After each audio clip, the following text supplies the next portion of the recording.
Welcome to Dr. Vinayakumar's Spardha Vinaya Educator class. I am absolutely thrilled to have you joining this explainer today. Look, if you're a dedicated aspirant grinding for your UPSC or KPSC exams, you already know the deal. General science is an incredibly critical, high-scoring area. So today we're going to completely demystify one of the absolute most fundamental and, well, frequently tested physics concepts out there, Newton's third law of motion. We're going to break down exactly how forces interact so you can walk into that exam hall with total confidence. Let's get started. Here is our quick roadmap for today's class. We'll hit the core definition, look at key features, apply them to real-world scenarios, tackle the exam trap where forces do not cancel, cover exam tips on mass and acceleration, and wrap up with a summary and class sign-off. Section 1, Core Definition. You know, back in the 17th century, Isaac Newton didn't just pull these laws out of thin air. He spent years meticulously observing how objects collided, pushed, and pulled against each other. He realized that forces are literally never solitary events. There's always a hidden interaction. Okay, let's dive right into this. At its most basic level, Newton's third law can be defined in plain, simple language. Every action has an equal and opposite reaction. What this really means is that whenever two objects interact, a force is applied. The first object exerts a force on the second object, and we call this the action.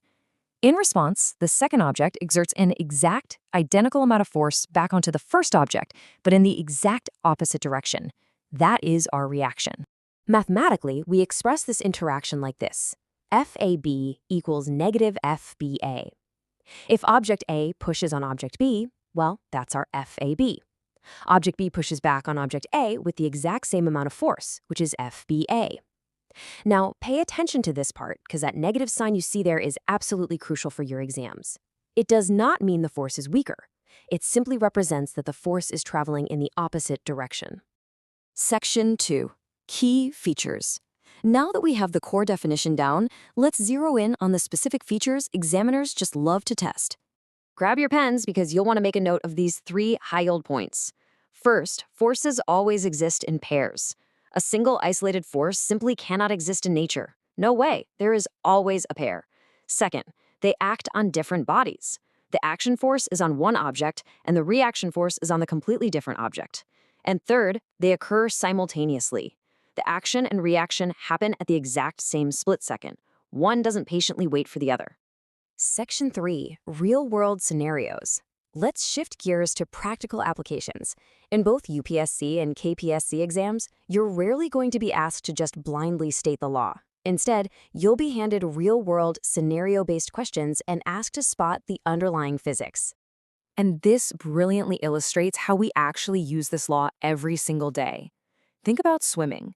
When a swimmer is in the pool, they use their hands and arms to push the water backward, right? That's the action.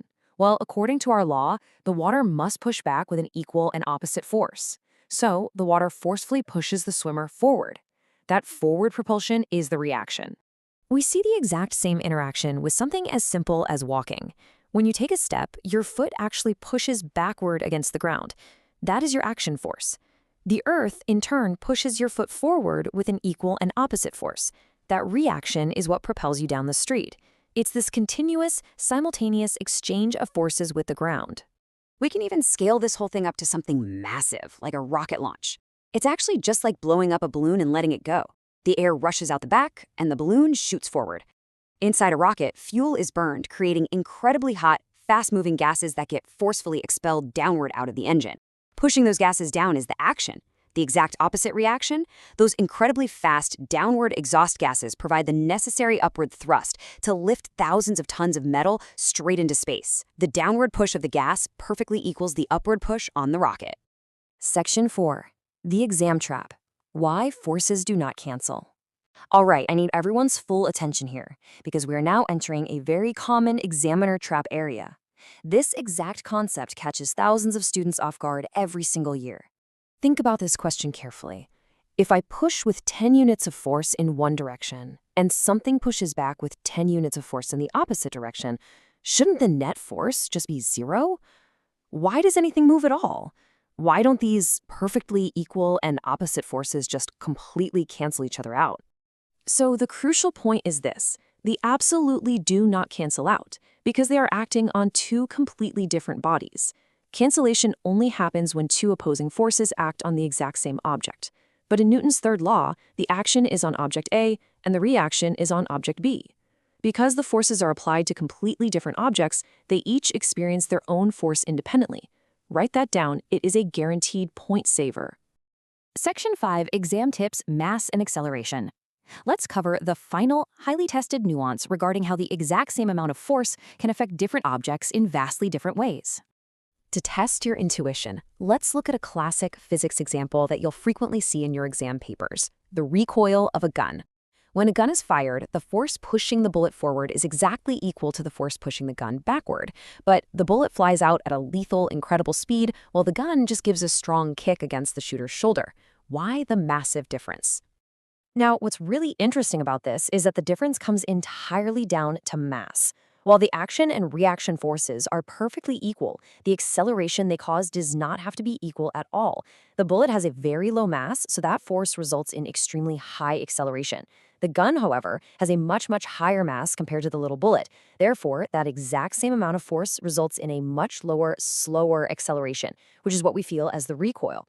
Equal forces, but vastly unequal masses, lead to drastically different accelerations. Section 6, Summary and Class Sign-Off. Before we build our final cheat sheet, let's do a rapid-fire mental quiz to test your understanding. Ready? 1. Do forces ever exist alone? No, they exist in pairs. 2. Do action and reaction forces act on the same body? No, different bodies. 3. Do they happen at different times? No, simultaneously. 4. Why doesn't a gun fly backward as fast as a bullet? Higher mass means lower acceleration. 5. And finally, what's the fundamental law? Every action has an equal and opposite reaction. Awesome. Let's bring this explanation to a close by locking in your high-yield review. Let's move to our final slide and see how this builds a perfect cheat sheet for you. Here is a rapid-fire summary table of the scenarios we discussed, plus one more. For a rocket launch, the action is fuel pushed down, the reaction is the rocket pushed up. For swimming, water is pushed back, the swimmer is pushed forward. For a gun recoil, the bullet is pushed forward, the gun is pushed backward. And similarly, for rowing a boat, the oars push the water back, and the boat is forcefully pushed forward. I highly recommend taking a quick screenshot or sketching this out in your notes. Memorizing this table will make answering those real-world scenario questions an absolute breeze on exam day. Thank you for attending for Spardha Vinaya Educator class. I really hope this explainer has provided you with total, crystal clear clarity on Newton's third law of motion. As you log off today, think about this. Every single step you take as you walk out of your room today is a living, breathing demonstration of equal and opposite forces at work. But if every force has an equal and opposite reaction, what happens when a massive star collapses in on itself and gravity has literally nothing left to push against? Keep studying hard, trust in your process, and I cannot wait to explore that with you in our next class.